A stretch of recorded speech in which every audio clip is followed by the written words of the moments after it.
You know, there's an old saying that if the shoe fits, wear it. And some of y'all, this is too snug of a fit. Honestly, sneaker resellers have ruined sneaker culture. Now, yes, there are a lot of positives to their existence, but overall, in the grand scheme of things, they have destroyed the culture that exists within the sneaker community. Yes, I'm talking about culture. I'm not talking about profits. I'm not talking about products. I'm talking about the bond between people, and that has been destroyed. The appreciation for the fashion and the art is non-existent because people have been so overconsumed with monetary profit and gain. Sneaker resellers have changed the culture into a profit-consumed mindset that doesn't care about fashion, it doesn't care about art, it just cares about shock value and hype. Not all sneaker resellers are bad. If you're somebody that knows a sneaker, cleans it up, sells it, you're cool. But the people who just buy up a bunch of sneakers and obtain them in unethical ways, I'm talking to you. I'm looking you dead in your eye, buddy. Stare at me. Stare at me in my soul. If you want to do something about it, fight me. I practice kickboxing. I'm not worried about you, buddy. But honestly, the fact that you guys have done everything you can to take and rob people of their opportunity to get a sneaker is absurd.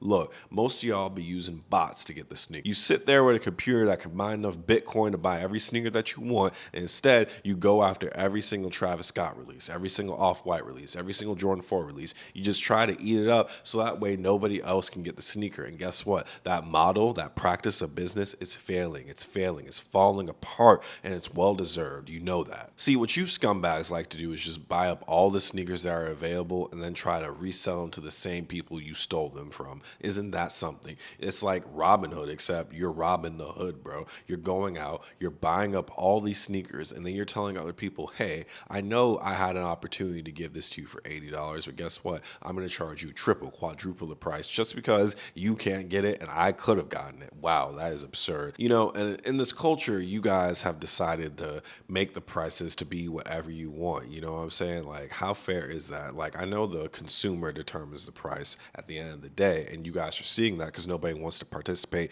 in your broken practices. But 2 years ago, this would be the norm, right? People would just buy up a bunch of sneakers, resell them, and then make money off of it. The connection is gone. You know, back in the day, people would go to sneaker conventions, sneaker stores, get to know the people that sell them the sneakers. You'd build some type of personal relationship. Nowadays, it's a computer, it's an app. I'm buying sneakers off an app. There's no type of personal connection. There's no real negotiation process. There's no familiarity, some personality in the art of buying sneakers. It's just, you know what? It's supply and demand. It's stocks. It's whatever you want to call it. But guess what? These things were not made for business purposes. They are made for culture. They are made for fashion. They are made for athleticism. They are made with ergonomics in mind. And most of you people ignore that whole piece of the puzzle. There was a time when you have to put in a little bit of effort to get a sneaker, you know, like wait in line and actually buy the sneaker, do some research about who was selling it, where, and how much they were selling it for,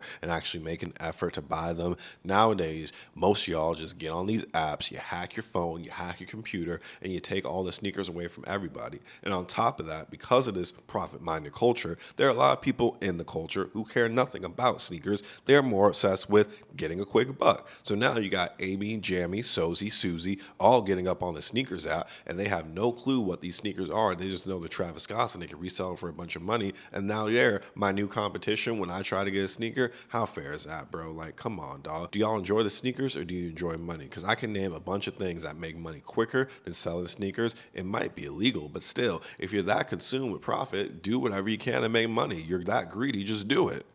Shout out to Nike. See, most of you resellers think you're so deeply in tune and embedded into the culture, but you're not. You're the gatekeeper. See, when you do this practice of buying up all the sneakers and stopping people from affording sneakers that they want, you are part of the problem. Because now it's much harder for people to introduce themselves and get acquainted into the culture because it costs too much. There's too high of a profit ceiling. You know what I'm saying? Like, for some people, sneakers are just a hobby. Hobbies should be cheap and inexpensive. Hobbies should not be expensive and cost a lot of money for people to enjoy them, because then it starts to gentrify what it means to be a part of that specific group. Like, for example, if you want to be a great basketball player, you just want to start basketball as a hobby, guess what you have to do? Probably buy some shoes, some clothes, a basketball, find a hoop, and then boom, you're good. Nowadays, if you want to be a sneakerhead and you want to appreciate sneakers, you don't really have that many options if you want to do it in this quote unquote ethical rule set way. But most people have decided to break the rules and they start to buy reps. And guess what?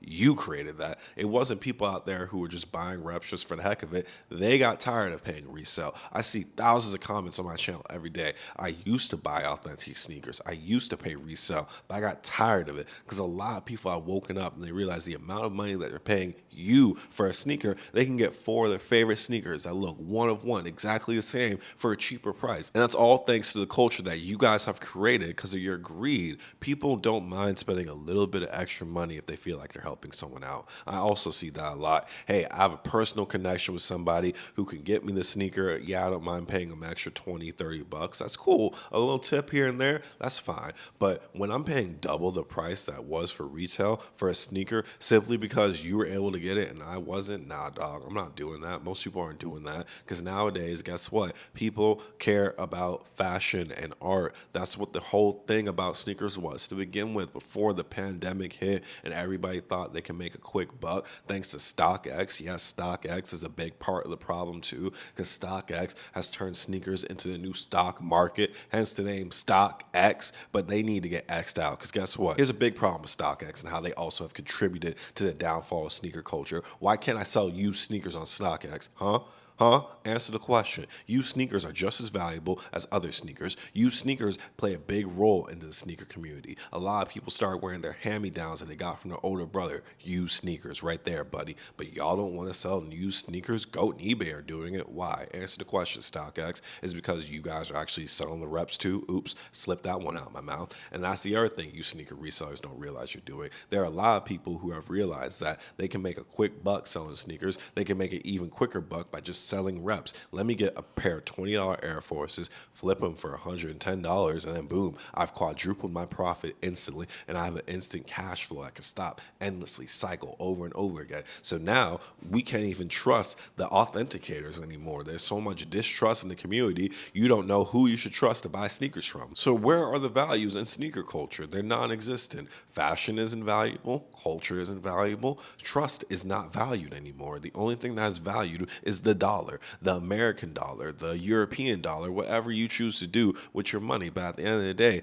that value, that currency is the only thing that holds some weight in the culture nowadays, and it hurts. Because at the end of the day, hype equals money. Right? Fashion has nothing to do with how hype something is. Nowadays, if something has shock value, it will sell. I guarantee you, if the Jordan brand released a garbage can sneaker that looked just like a literal bag of garbage and it had the Jumpman on the back, you guys would buy that thing up, and it was the only sneaker that was made. If it was one of one, the exclusive, and one person had it, it would sell for $100,000. Why? Because rarity also plays a role into how much something is. And I get it. Basic economics, supply, demand, blah, blase.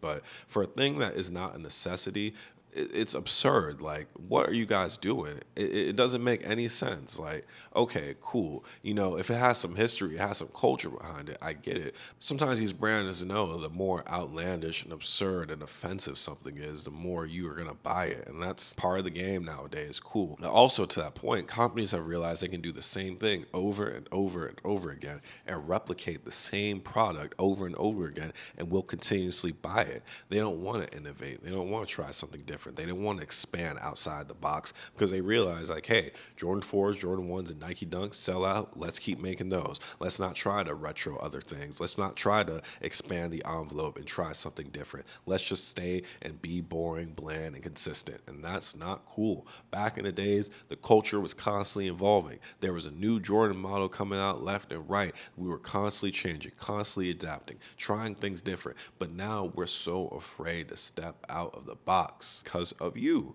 the reseller. You determine what's hot. You determine what's fashionable. You determine the culture, right? Your ability to sell sneakers and pop them off makes everything more and more hype-based. Like, think about this. Why are Panda Dunks the most hated sneaker?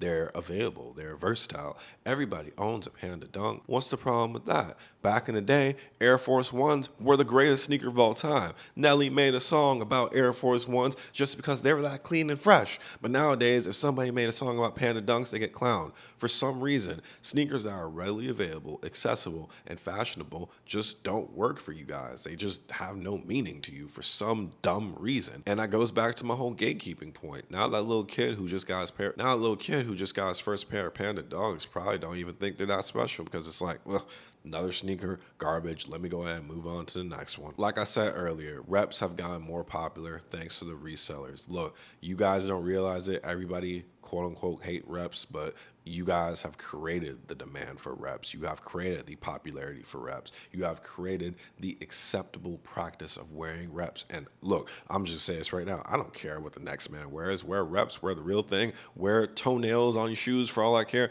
I do not have any investment in how somebody lives their life. But I will say this. You guys complain about a problem that you most definitely created. Reps would not be as popular as they are today if sneakers were more affordable. If sneakers could go for the price that they were going for retail, people probably wouldn't gravitate so heavy towards reps. Now, in any market, in any economy, reps are always going to be an option. They're going to exist. I don't care if sneakers were selling for $100 a piece. If reps were selling for 80, people may gravitate towards the $80 option. But when there's such a difference between the retail price and the resale price, the $80 option looks more and more appetizing, and reps have gotten so one-to-one, it's hard to distinguish them from the real thing. And then on top of that, you got apps who cannot verify whether reps are real or not, so they sell them to people who intend to buy authentic sneakers for resale. It just creates a whole broken market that needs to collapse, honestly. This whole sneaker market must collapse if we want to rebuild and start something from scratch and figure out where can we go from here? How can we ethically distribute sneakers? What do we need to do about these apps? How can we restructure these apps? How can we restructure the legit buying process? How can we make it so that, you know what, people who buy reps, they stay in their own corner, they do their own thing, they don't really influence people who want to get authentic sneakers and do the resale thing? How can we make it so that there's peace and tranquility in the sneaker world? That's why I'm nominating myself for the sneaker avatar. Yes, I will be the one who masters all 4 elements of the sneaker culture: reps, cleaning, customizing, and reselling. I will be him. I'm now nominating myself for Himothy, the first and last avatar of the sneaker culture. And if you wish to support me, all you have to do is like this video, subscribe, and catch me in the next video, and I will bring peace and balance into the sneaker community. I promise.